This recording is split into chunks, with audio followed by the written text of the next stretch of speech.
Favorite family in Macokota, Forrest and Agnes and Tom Tubbs. And I know that many of you who are here today, probably almost everybody who's here today, knew the Tubbses and have a very fond place in their heart for the Tubbs family. I apologize. You're fine. We should move closer, I know. But No. that's over there, this is right in the way of that. All right. I'm gonna move it just All right. right away. So she is moving a beautiful lamp that Forrest Tubbs made. Yes. And he did make these and sell these. No, thank you for doing that. I want everybody to be able Yeah, to see. and I know we should sit more in the middle. Well, not everybody can sit in the middle. Is everybody good, Dan? Sue? Absolutely. So this needs to be an interactive program, and all of you who know things about the Tubbs family needs to tell us that next time.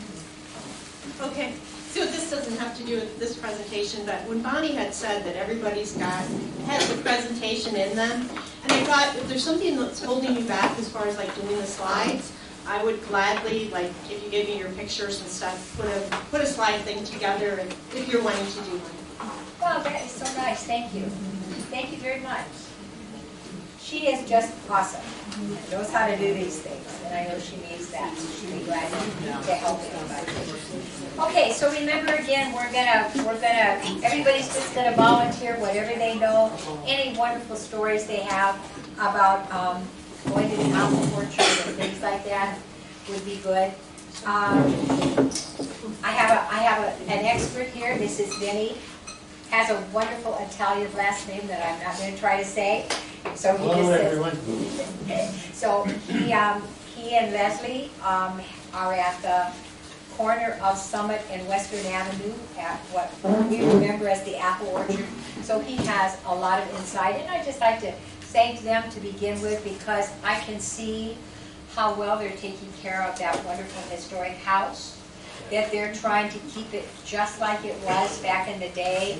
They didn't go in and just rip everything out and start over. And I think they deserve a lot of credit. We owe them a big thank you.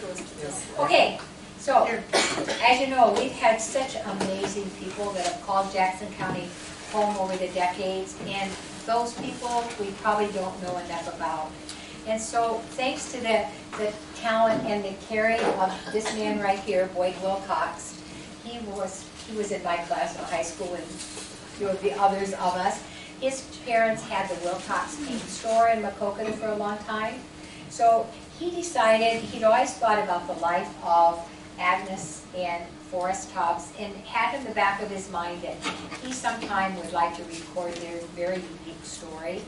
And the time came right, and in 2003, he came here, stayed here for several months, and, well, a couple months at least, maybe the whole summer, and he got an apartment, and he spent his time interviewing Forrest and Agnes and Tom, so that we could always have this documentary of their lives, and it's just a neat thing. Boyd wrote a book and it's available. They gave it to us to sell. The museum gets all the proceeds, and it's just called Forrest Tubbs Family Documentary.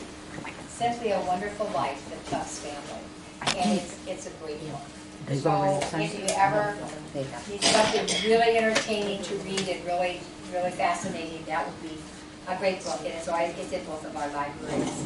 Well, I think Boyd realized how special these people were because they did something special and unusual with their lives, different than the common people, than most people that came out of World War II, right? They were really involved in World War II, and a lot of those people, you know, that after the war they kind of gravitated to high-tech, complex, large-scale industry and agribusiness and things like that.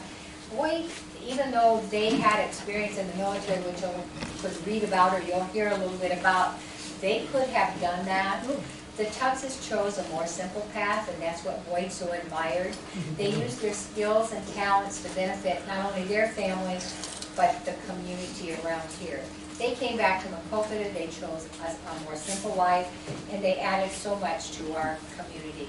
So again, thanks to Boyd, and a lot of this information came right from Forrest as he dictated everything for this book. And then a little bit from Tom and Agnes. So kind of to set the stage, at the time that they did this book, Forrest was 92 years old. And he was eager to tell his story because this had been something that he and Agnes always wanted to do, but they just never quite found the time because they were busy people. Again, it was 2003 and Forrest was recovering from hip surgery that he had had, and it had kind of sidelined him, so he had a lot of time to ponder and talk and think about their lives. Agnes at this time was in very poor health. She had had a light stroke, slight stroke, but it had really limited her speech, impacted her memory, her recall. She couldn't remember things as well. And they found that a special bonus from doing this was that it really stimulated Agnes's mind and her memory and got her to thinking and helped her along the way as she tried to recover from this. It was a helpful and a positive thing. So just to kind of follow Boyd's format as we go along, and there's a picture of the three of them at the time that this was done. Kind of to follow his format, first we're going to talk a little bit about Forrest. And he was born March 26, 1911, on a farm 4 miles east of Macokota, and then they moved 3 miles east of Macokota to his grandparents' farm. Just right out here, the grandparents' name were the Webbs, and they had homesteaded that farm in the 1850s.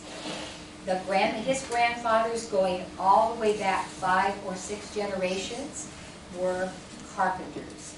And he was really proud of that, and he was proud to follow in their footsteps. And I think that's one reason, one of his driving reasons for coming back to Macokota and living his life here. So I think that's out of place.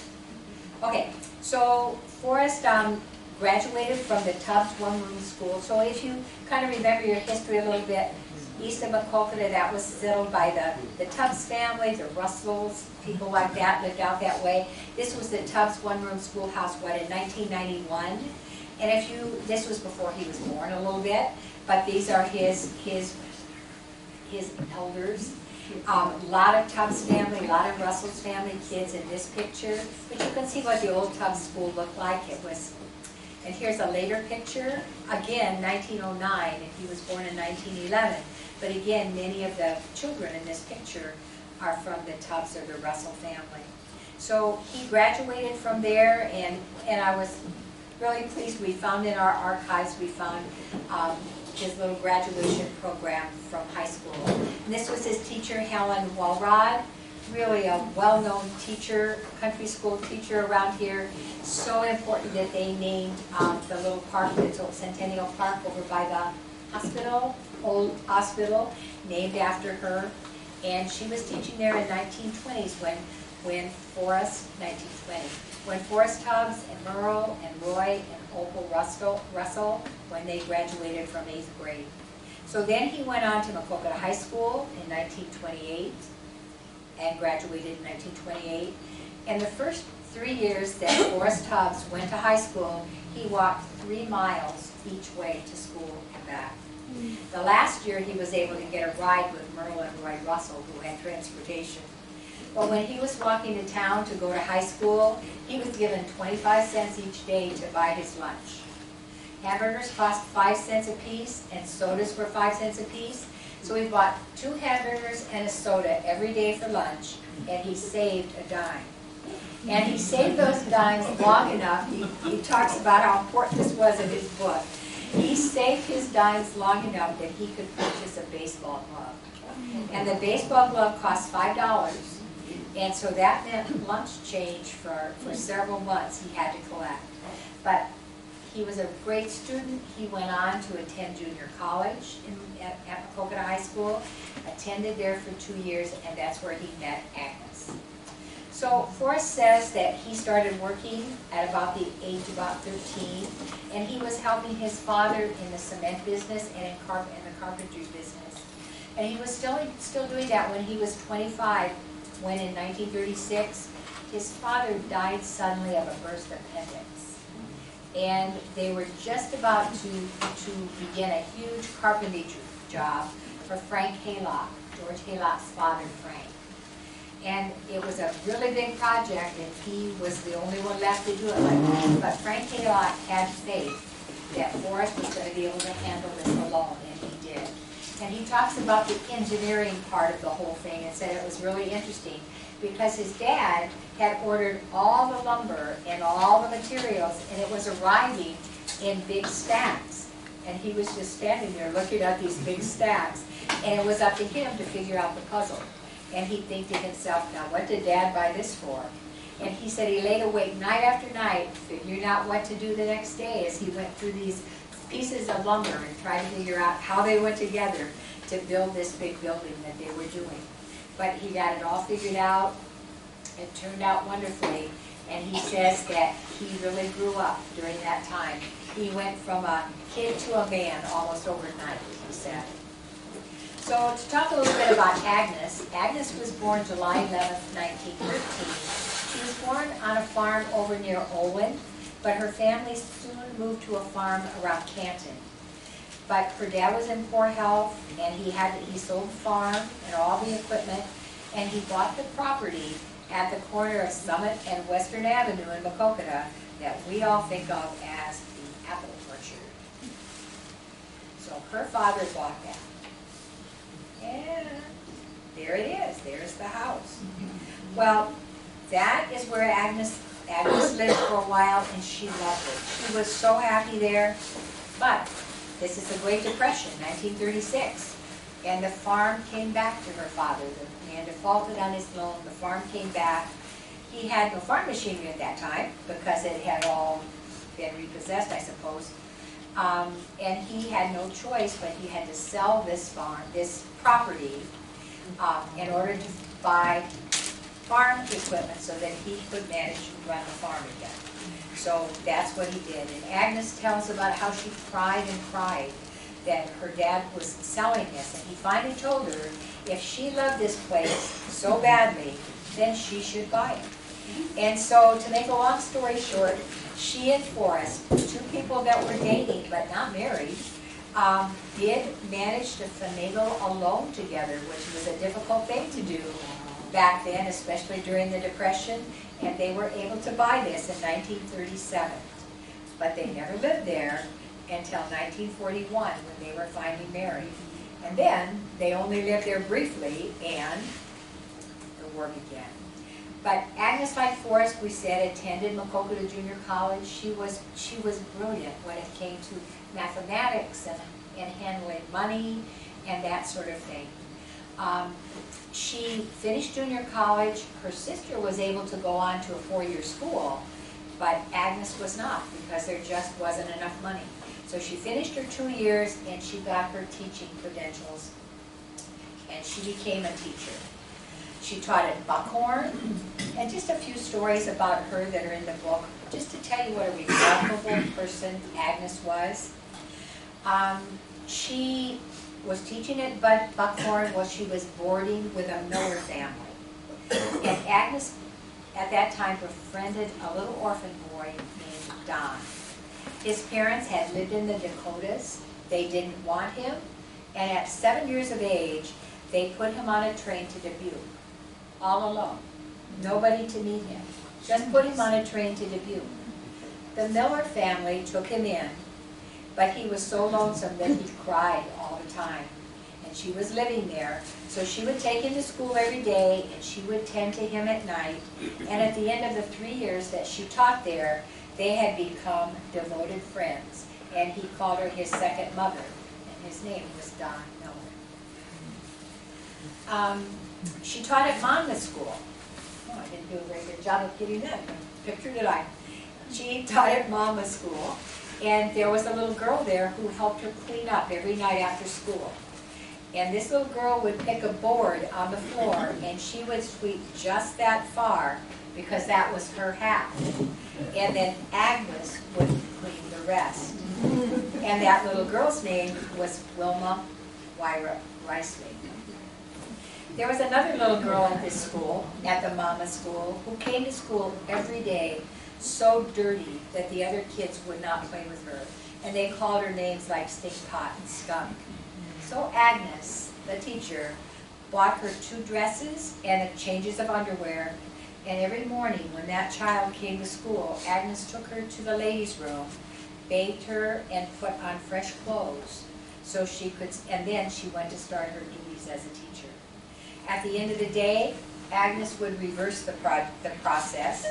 She would keep the clean clothes until the next day, and then every few days she would take the clothes home and wash them and return them to school for future use.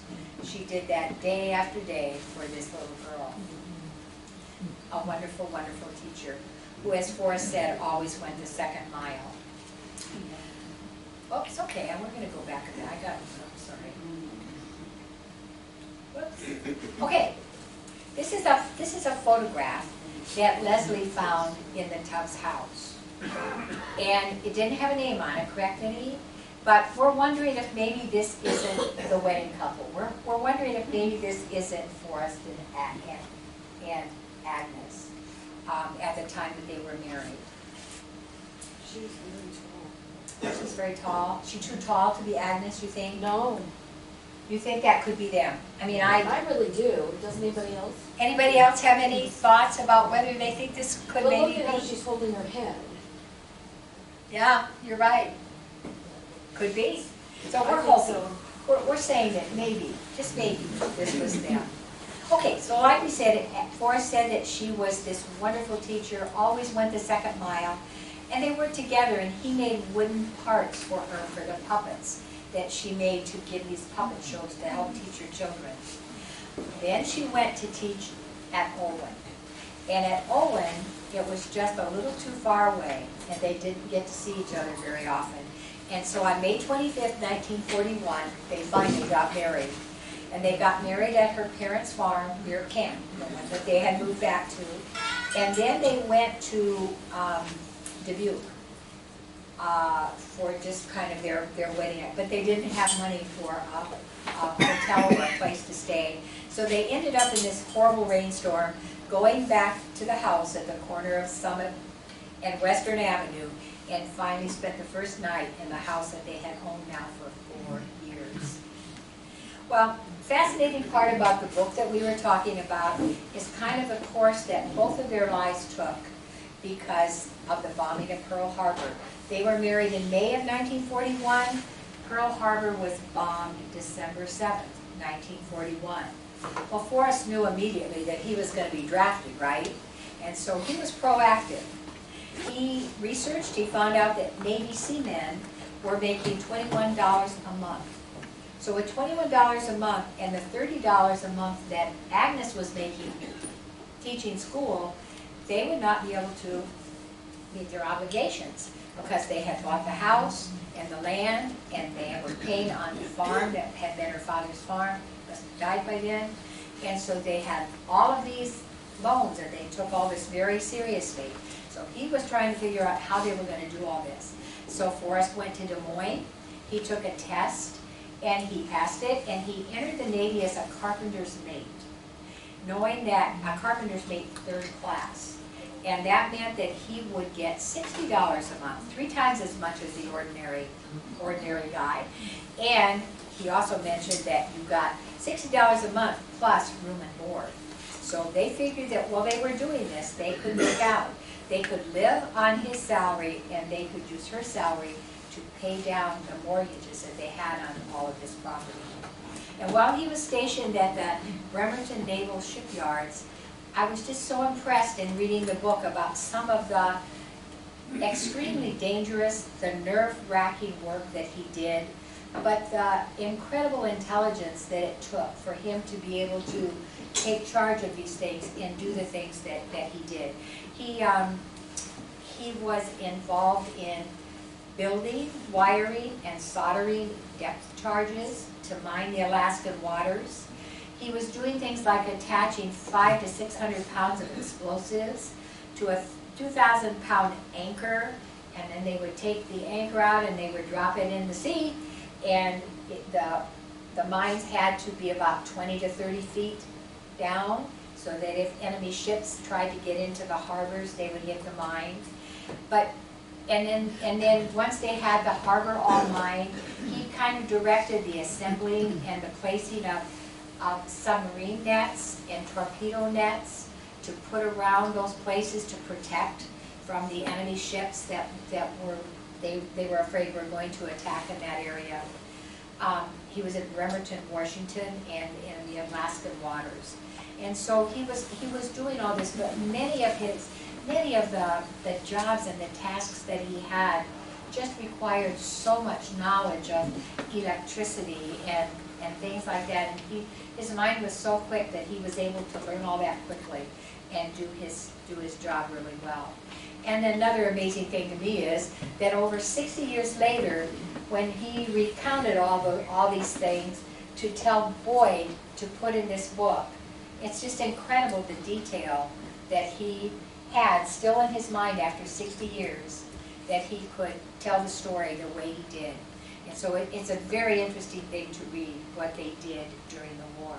And it wasn't just him. There was Agnes. So they had just been married a very short time before he was drafted and he went off. Well, he enlisted, I guess, and he went off. Alice followed him out to Bremerton, Washington, intending to just stay for a short time, but he was shipped out right away. She had a nice place to stay, a safe place to stay, but she was quickly running out of money. So the lady that was renting rooms to people like her, a very patriotic woman, told her no, she didn't want to find just an ordinary job with her mind and her skills, that she needed to go down to the Bremerton Naval Yard. She needed to walk up to the gate and she needed to tell them that she needed a job. And she did that. And they were so short of people with building up for the war effort and everything that they took her on immediately. She was a civilian, of course, but she was dealing with some very top secret stuff. In her position, they say that it required her, the things that she was in charge of, and she was handling. She almost on a daily basis had to talk to the very highest of the top brass of Washington, D.C. Very, very responsible position. She was able to do that because she was such a mathematician. Her mind just worked so mathematically, and she learned very quickly, and she was very quickly promoted over people who had been there for 20 or 30 years, but just had to keep up the way she did. So her pay grades rose quickly. And like I say, they survived on Forrest's salary and used hers to pay off all their mortgages. They were very, very conscientious about things like that.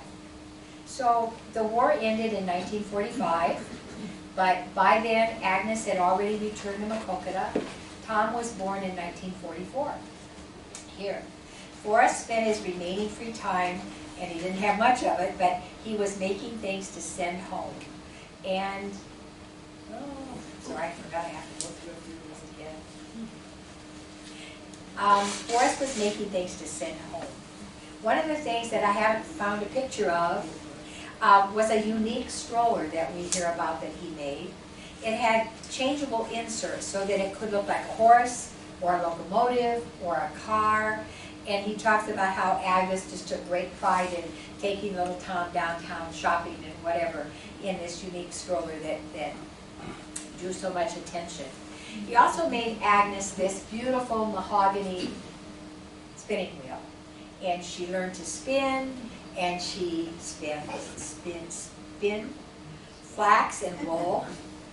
And this is a picture of her loom that Vinny sent us. That is still in the basement there? No, probably not. But this was in the basement of the house.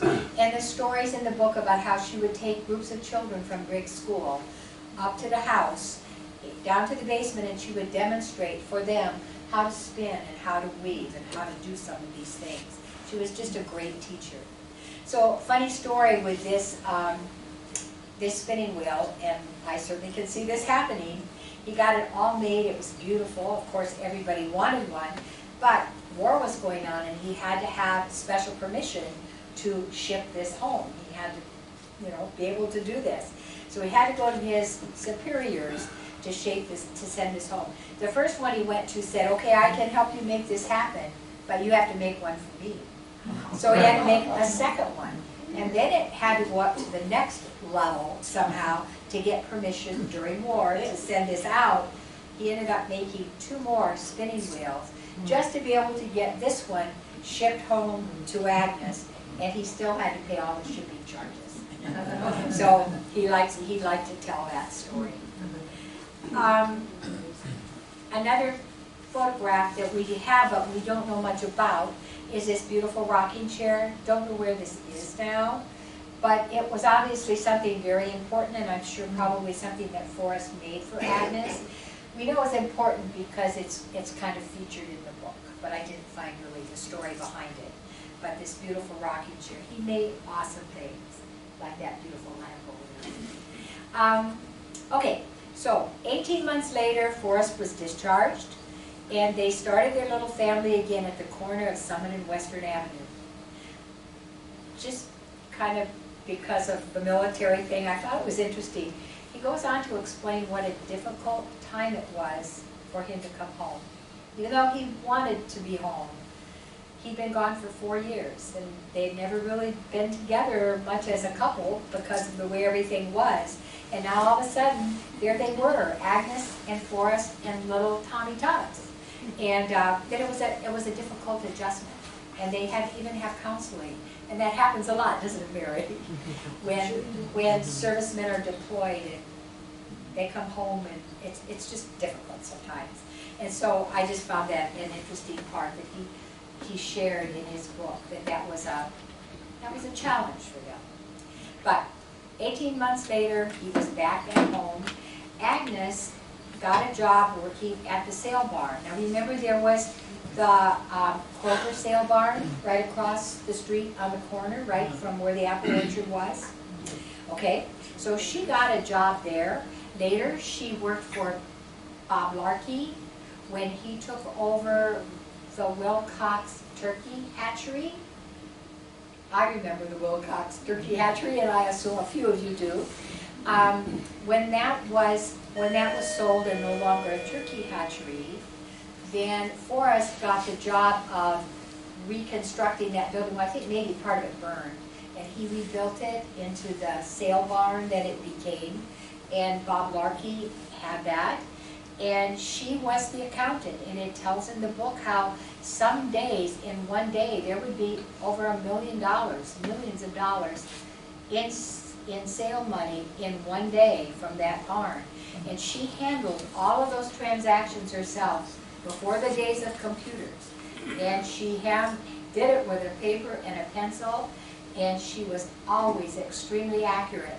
And if there was ever a time when things didn't quite jive, she would walk into the bank with her notebooks in her hand, and the tellers at the bank would all say, "Uh-oh, we must have made a mistake because here comes Agnes with her books." And she was always found to be correct. So she just had great talent. Forrest picked up his carpentry tools once again. It says in the book that he built over 100 homes in our area. They were all cut and engineered on the job. No pre-cut housing designs for him. His houses were built to last, and then he did a lot of other small custom jobs. So I'm gonna need Vinny's help here, because they have sent us some photos, and some of them we had, of his workshop and where those things were. Can you see? Yeah, no, I can. Okay, will you? Okay, so I don't know where this one came from, but of course this is Forrest relaxing in his workshop back in the day. Yeah, this view, it's funny because this is the first time I've seen these. Yeah, so my apologies to Vinny. So this is looking out from the shop and the houses in the background there that Bonnie showed earlier. And the thing that's really struck me is that all the cabinetry and things that he created to do work in his workshop, and it became clear to me he was a master woodworker. And I really had no idea about that before I started to live there. And it's almost, there are times when I'm found just looking at things because I'm so fascinated with the care and the precision of what he did for, you know, what would be a workshop that you'd expect, you know, kind of, not haphazard, but wouldn't, things fit together perfectly, and really, really quite moving, actually. You definitely get a sense of what a craftsman he was. And now I feel like this is not my shop or my house. We're just caretaking it for it.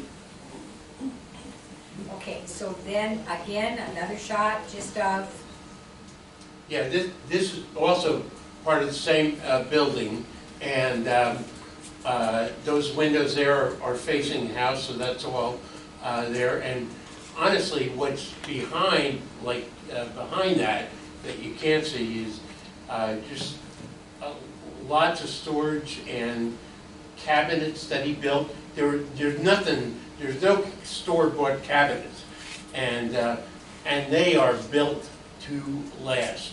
I've had to move a couple of them to just, you know, make it mine for, and I'm telling you what, he built stuff like a brick, you know what. I mean, it was just, it's almost impossible to disassemble stuff. This is a large sanding wheel, and the amazing thing about it is that whole device folds up against the wall. And he had pulleys that he could lower it into place, but it takes up a lot of room, and I guess when, you know, he wanted the room just to work around, he would just raise it. And the two wheels on either end, that's a long sanding belt. I've never seen anything like it, and I'm not even sure where you would ever get a replacement belt. But the engineering to have that fold up and out of the way is one of those things that a guy like myself and a lot of people that appreciate that will look at it and go, he didn't just throw that together. This took a lot of planning. oh, these are some. Yeah. Now, these I'm not really familiar with, but you know, I can see that they're things that I guess he improved the grain or finished the grain on different projects. There's many things that he built that are still, you know, that I use and store stuff in, and I guess Leslie found some of these pictures, in the attic, and this is a great shot. So the open kind of what looks like a little garage, that's really not a garage. That's a ramp down to the basement. There's a basement in the shop. And frankly, I don't even like to share that because, you know, it's like a secret. And there's a door to it, and the whole, that basement is, I'd say, roughly 2/3 of the size of this room. When I first went down there, I thought there was asbestos on the wall, but it's not. It's a spray foam insulation, and clearly they would store apples and other things to preserve them down there. And I tell you what, in the summer, it's like 60 degrees, and it's just wonderful to be down there. In fact, I keep thinking, how can I draw all that air up into the regular shop that's not air conditioned to cool it? But it also, the taller building is the shop that I'm referring to, and it's got a wood furnace in it with thermostatic control, and you know, in various parts of the yard he had stored wood to fire that up, and And that still works today, and I have no plans to even change it. Took me a while to figure out how to use it, and it also took me a while to find people that knew how to make some of those things happen. And this is, this is another part of the shop. You can see those rafters. That was all for wood storage. And those pieces of lumber are not store-bought. He milled those himself. Those are true, like those rafters are not the oil on the ceiling, but hanging down a little bit. They're 2x6s, and they're all rough sawn, and they weigh a ton. And as best as I can figure, he has those kinds of things in other places, and it was just to store wood and separate them by small pieces of wood so the air would circulate and be dry, and dry the wood out.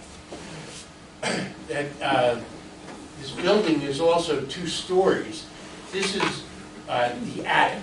It's completely floored, and it's just enormous. I don't have anything up there because I don't know what I could get up there, actually. It's just really well constructed and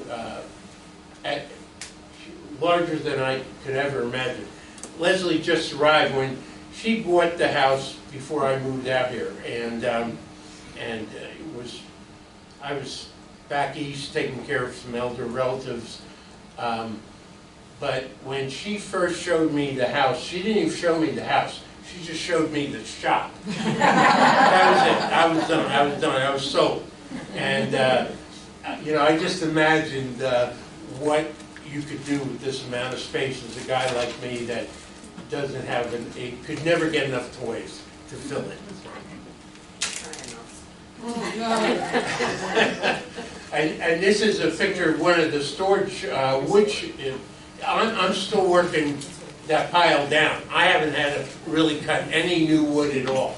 And Is this the one you see from Western Street? yes, And yes, you exactly, see this as yeah. you're driving up Western Avenue? Yeah, it's got so much wood in it that actually it's bowed out the sides a little bit, and I've had to reinforce it here and there. But that pile of wood is, it'll take me another few years to exhaust it. Now this is another interesting, this building you can't see from the road. We call this the pavilion building, and you can see that's all wood that he hand milled and dried himself. And each layer, it's hard to see in the picture, but each layer, each plank has air, smaller pieces of wood so that the air could circulate and dry the wood out. And you'll notice the colors on the edges of the wood, those are painted. So these blue and red, and I think there's, not in this picture, but in other places, there's other colors to define what the wood was. So that, yeah, and there's a picture we sent to you that we'll show later that has a key to what colors are what wood. Yeah. Now, also, in the background there, that's another drying shed. That's facing south. You can see that from the road, but very, it's not obvious. And those are all glass panels. I'd say it's about 12 feet high, and it's still got some of that wood with the colored edges inside it. And it perfectly facing south. In fact, one of our animals that lives around, we have a cat that we inherited us or adopted us, that we think lived in that because it was so warm during the winter. That was one of the only ways they could survive. More wood. Yeah, more wood, I'm marking it down, but I tell you what, I said, wow, we've had a few people interested in buying some of it, but we're not really interested in letting some of it go. So. Again, this is a view from Western Avenue traveling north. you know, the mailboxes are still there, and you can see the shop in the background, and obviously the house in the foreground. The porch is really nice. It's you know, all stone and even what? Limestone, yeah. And even that how it's put together is just very interesting. Obviously, it was with the house, but they took excellent care of it. So I'd just like to add that, talking about the apple orchard itself, how many of us knew that that was called the Elmcrest orchard in the beginning? A lot of people, you know, it's just always kind of been the Tubbs orchard. I didn't or- know until I came here and saw the display. That Okay. it was even, So it was the Elmcrest orchard. Agnes's dad, August Lefson, is the man that planted all the apple trees. He planted the trees in 1928. I'm sure there's others been planted from time to time. And he planted first the south portion, and then later he planted the north part, but he planted all of the trees. And I thought it was interesting because when Forrest returned home from service about 1948, the trees were just coming into their full bearing, really having a lot of apples, but they were very much in need of attention. And Forrest made it clear that he was not an orchard man, that this was a low priority for him. He preferred carpentry work, and he preferred his building. But he and Agnes worked together, and they cleaned it up and they kept it going, and then in their later years, they depended heavily on Tom to, you know, kind of keep things going. And the book, hopefully you'll read this book. The book is full of fascinating information about all their years of apple growing and how he got this terrible disease. He had asthma, got this terrible disease from spraying the apples, and just fascinating things about the apples. But just before we go on, I wanted to be sure you saw this. So that is a jug of apple cider. Who knows the story? No? Well, anytime that they had fresh apple cider for sale, that jug hung out on the sign. And then people who went up and down knew that it was time to go in and buy apple cider. So that was their little thing. And we know that, we pretty much know, at least, that Kenny Moore has that sign. And he kind of dangles it under our nose from time to time, but won't really give it up. But we'd love to have that sign someday. I think he tells me he has it. Okay, so we have lots of information about this orchard and all the decades that it flourished there. And because it was such an important thing, this Elmcrest orchard, to all of us who went there for apples, we now have a permanent exhibit out in the Ag Building about the orchard. And Marcella Henneke, need to give her lots of credit. She did this exhibit for us. It's out there, it's on wheels. Tried to get Vinny and Phil to bring it downstairs for me, but they didn't think they wanted to do that. But they did bring in, this is an apple cart and baskets that the Hennekes bought at the sale from the orchard, and one of the boxes that actually says Elmcrest on one side anyway, on both sides. So they got those, and then Phil Gent has a old wooden cider press that the Haley family donated. That was the cider press that they used to make all of that. And Phil took it home to restore that one day, right? Hopefully. Hopefully. And he will. Anyway, we have those things. We have this beautiful Rose Franson oil painting that Vinny covets. I do. He wants that in the worst way. That's the only one of Rose, world-class artist. It's the only painting of roses that we have in the museum. We're really proud to have that. It depicts it depicts Agnes and some other lady working with her in the apple sorting room.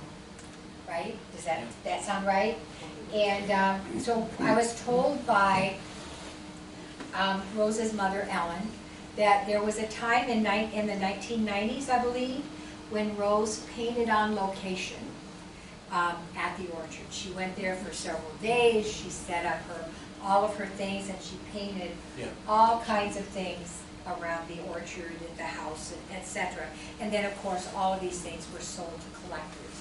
We were given this by the Tubbs estate when the estate closed. At the very end, they brought this painting to us, and so we're really, really thrilled to have this.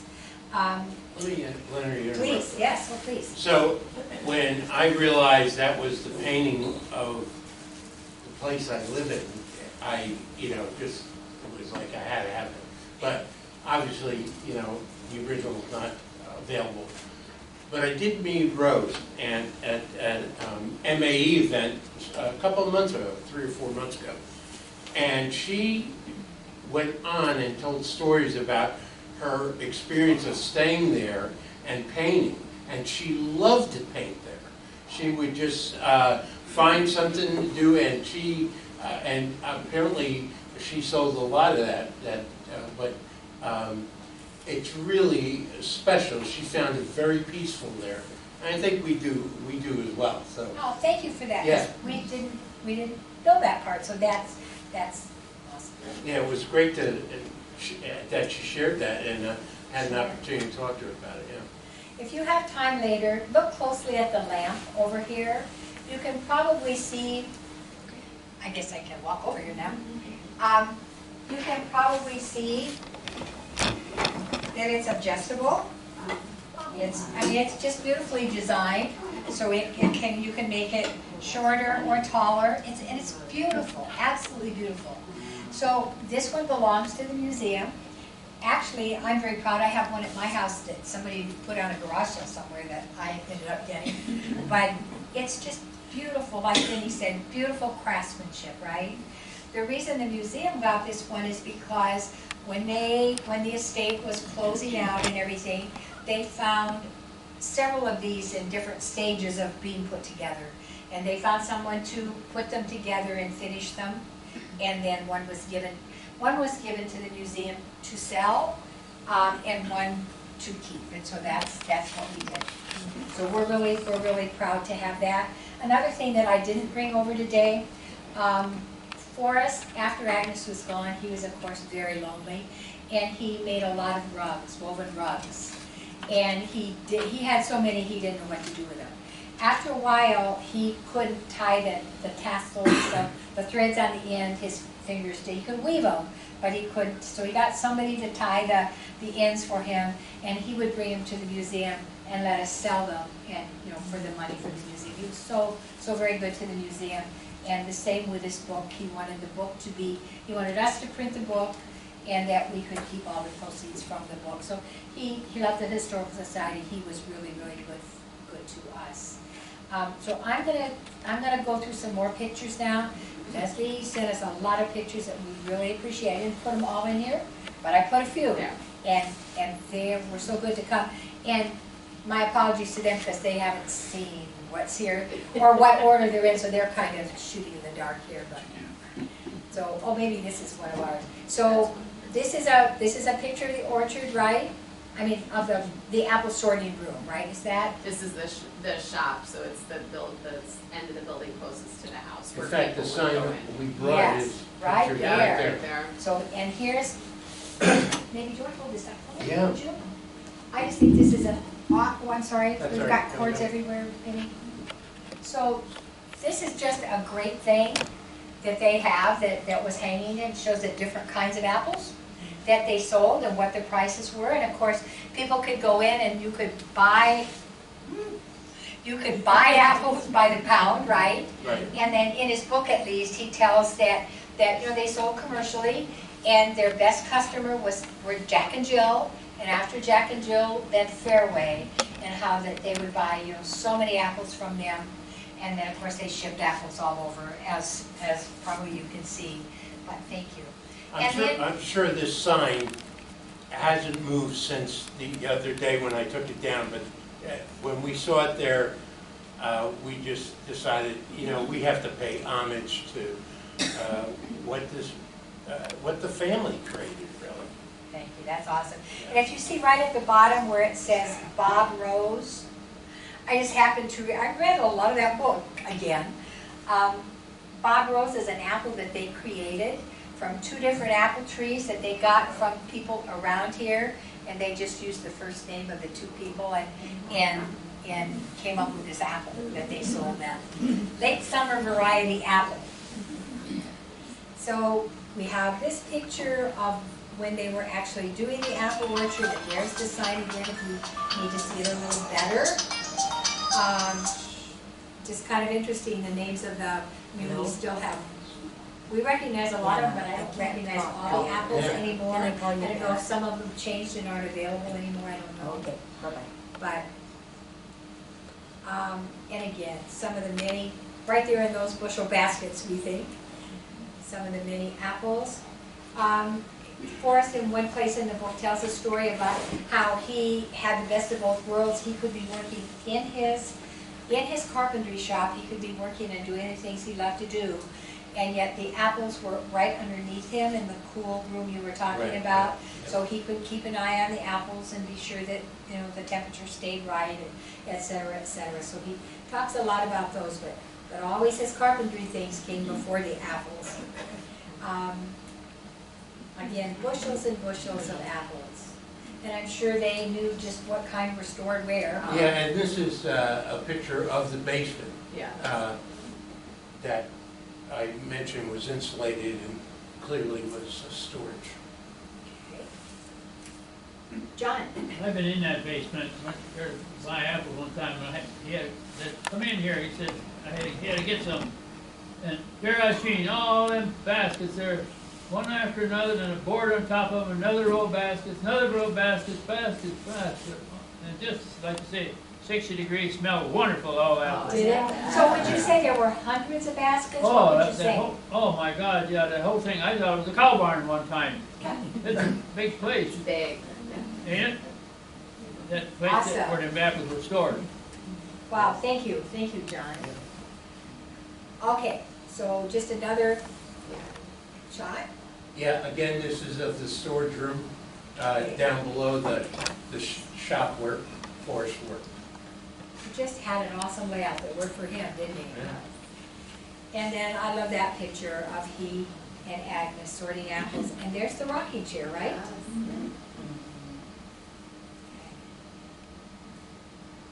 And there's Tom. We haven't said too much about Tom, but he was just a devoted son. And you can see him there with, they took classes from Briggs mostly, classes of kids to, you know, go to a day at the apple orchard, and they all got to have an apple and some cider. But you can just see the look on his face he enjoyed when the children came, and he enjoyed working with the children. And there again is a group. Do we know who this is? Is this, whoops, I'm pointing at the wrong thing. Is this Agnes? Is this somebody else? Looks like Alice Agnes. Hager. Alice Hager? Yeah. Okay, we need to write, so this is, oh, sorry. Sorry. Okay, there's Alice Hager. Anybody else recognize the lady in the back? Don't know who, maybe that's the teacher, don't know. Where's Lois? Lois worked for him picking them apples. Oh, I don't know. And so I guess this is kind of a conveyor belt kind of thing that moves the boxes of apples, or? So pretty awesome.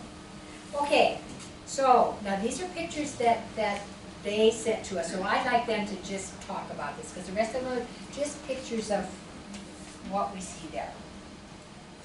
So I sent a bunch of things to Bonnie. I wasn't sure what anybody would find. All last minute, Yeah. because you know me. Last minute, but I just love the front of the house. We love this porch. There's an open area by the front door, and when I first moved out here, I put 2 chairs on it, and Vinny said to me, "Well, we're gonna sit out there and wave at cars?" And I said, "I don't know, sure." And now, as soon as it gets warm, we have coffee out there, you know, every morning when we can. So. And I wave the card. So just, you know, again, they don't build them like this anymore. If you had a new home build, you something like this. There is a smaller porch on the other side with a door that goes into what I assume was a parlor. We don't use that one much, but there's another one over there.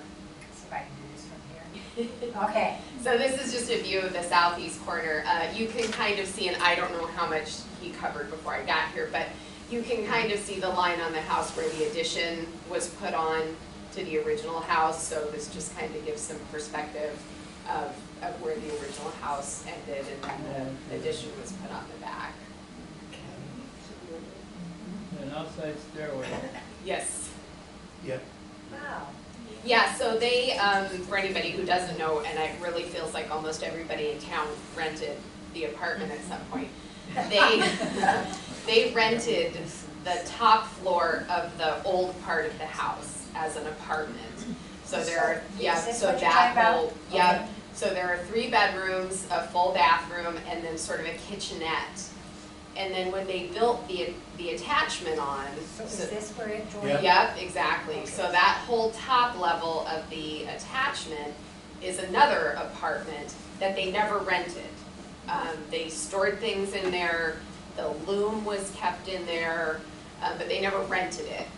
But it's another living room, bedroom, full bath, and kitchenette on that level. And that's why there's the separate staircase so that people could get to the Oh, okay. apartments.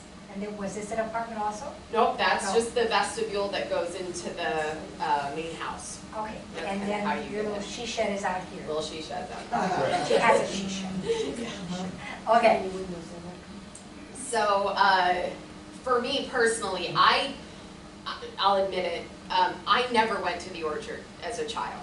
I have no memories of having gone to the orchard, bought apples. I don't, whether through school, whether with my family, so this was all new to me. I just knew that it was a beautiful home on a beautiful property, and I didn't want to look at it right away because I knew if I looked at it, it was kind of a done deal. And features like you see here are what really sold it for me. So the door in the left picture is the one that goes out to that other porch that I mentioned. Again, what I believe was a parlor. And then this window faces south in the living room where the fireplace is. And just the woodwork, the high ceilings, it's Spectacular. Yeah, I mean, Craftsmanship is yeah, it's just amazing. striking. Could you, this is what fascinates me, could you, That- There's wood paneling everywhere and above all the doorways.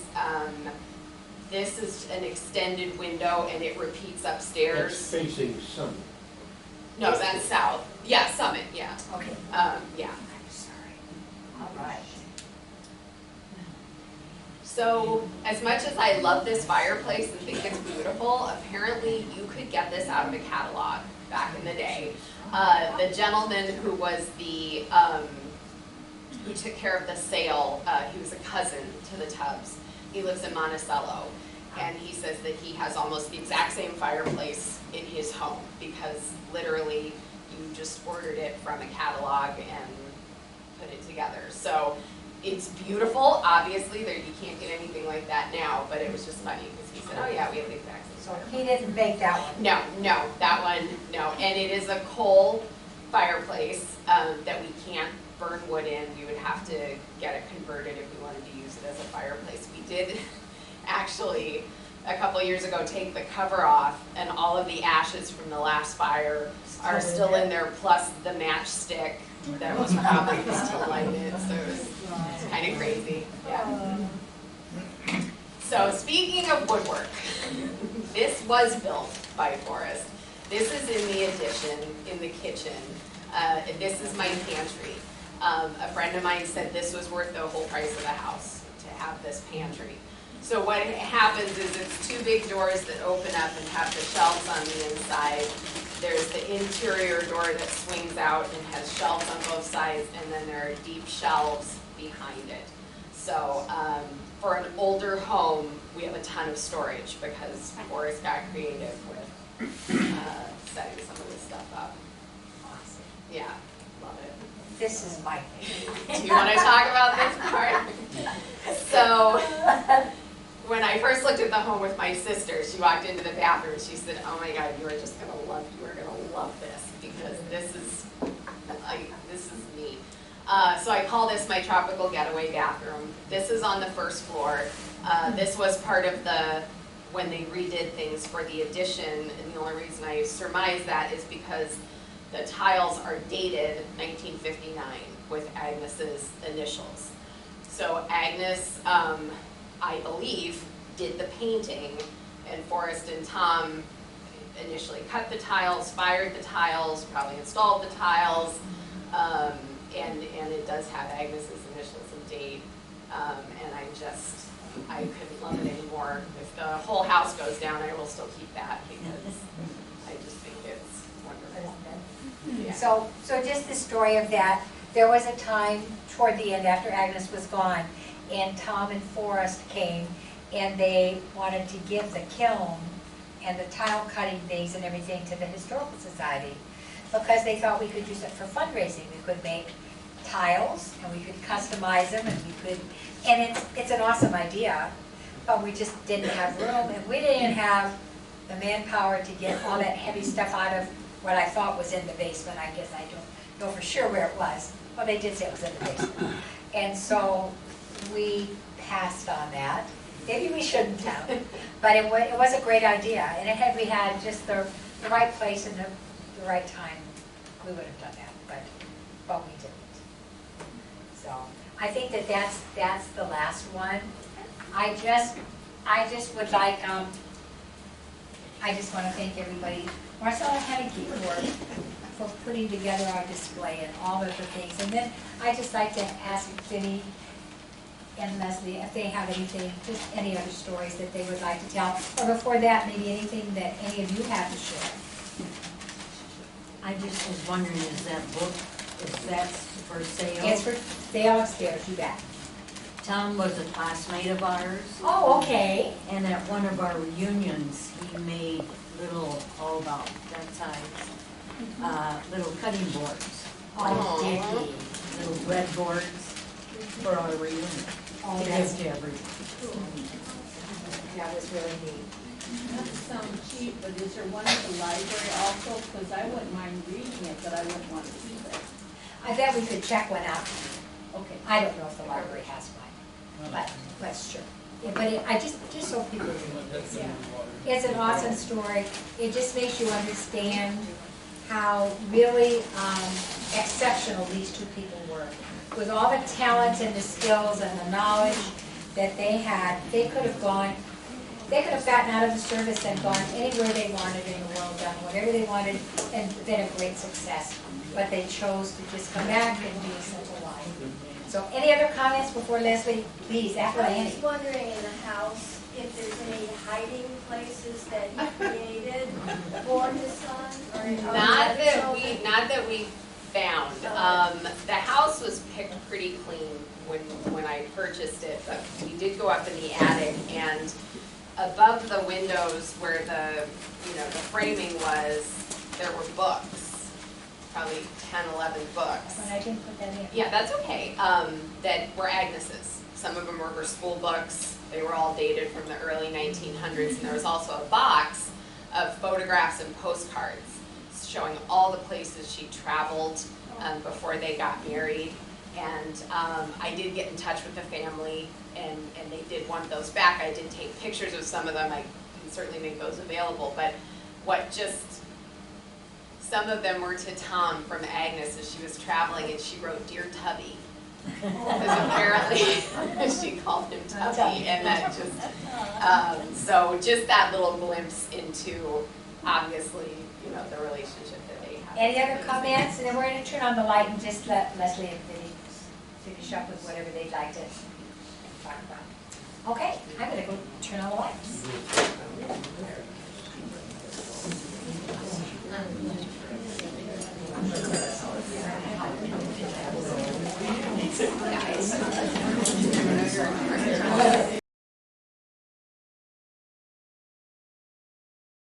I don't know that I have a whole lot else to share.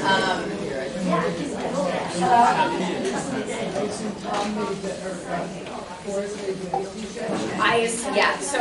lot of people have come to me with stories of the little outbuilding that you can see from Western, what we now lovingly call the she shed. People tell me about cherry pitting parties that they would have out there, pressing cider out there. So I think they kind of used that as an outdoor space that wasn't, fully outdoors. It was really just a glorified screened-in porch with a fireplace, but it's been a great little home for us. Any questions, any that you have for them? I just had another comment. We used to have some birthday parties in the she shed. Okay. Oh, that's great.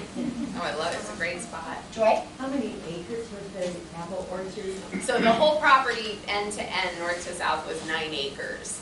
And when it was on the market, I didn't want to commit to 9 acres. So as soon as they parceled out 2 acres with the house and the outbuildings. So then the other properties have been auctioned off, and we just have that 2 acres square. What year was the house built? 1895. Wow. And it's holding up pretty good. I have been taking wallpaper down in some of the older portions of the house. I'm a little worried that might be the only thing holding the walls up, but so far it's going okay. So, yeah. All right, so no other questions? Is there still an orchard there? No, Nothing. no. He replanted sycamores, black walnuts. Yeah, well, there was the story we've heard was that there was a blight that pretty much wiped out all the apple trees. And Tom replanted all the trees that you see from the road now. And he entered both of the properties into the county conservation program by planting them with those trees, but no, there's 1 cherry tree on the south property, and that's about it. Yeah, I've talked about it, now we're gonna have to do it. I really want to plant a couple of apple trees just to pay homage to the tradition of the home. That would be wonderful. All right, thank you so much, everybody, for coming, and thank you for sharing. Southeast of the town, out past the cemetery on the hill, off 64. You can see that cemetery back there. His son Max lives out by there.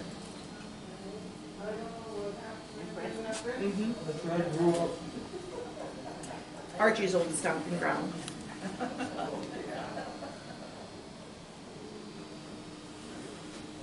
Well, that's not so, oh, sorry. That's all right. Hi, you're a great soul. Oh, of course I am.